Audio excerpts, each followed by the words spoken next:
বনি ইসরায়েলের যুগে এক আল্লাহর ওলি, তার পাশে থাকতো এক বেনামাজি। ঘর থেকে বেরোইলেই বেনামাজিরে দেখলে বলতো, এই জাহান্নামী।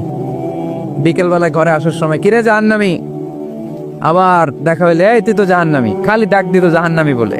কিয়ামতের দিন আল্লাহর ওলিরে আল্লাহ ডাকবে। আল্লাহ ডেকে বলবে, এই তুমি যারা জাহান্নামী বলে ডাক দিছো, কে জাহান্নামে যাবে আর কে জান্নাতে যাবে, এই ডিলারশিপ কি আমি দুনিয়ায় তোমারে দিছিলাম?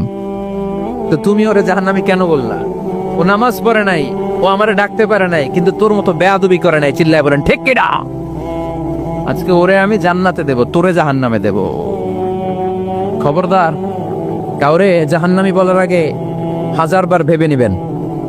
কে জান্নাতে কে জাহান্নামে কেউ জানে না, একজন ছাড়া। তিনি কে?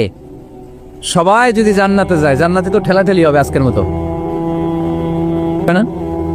সর্বশেষ জাহান্নামের আগুনে 1000 বছর পুরে যে লোকটা জান্নাতে যাবে, তার জান্নাতের সাইজ হবে এই পৃথিবীর 10 গুণ। জান্নাতের এক একটা যে দরজা হবে, বিশ্বনবী বললেন, মা বাইনা মাক্কা তাওয়া হাজার।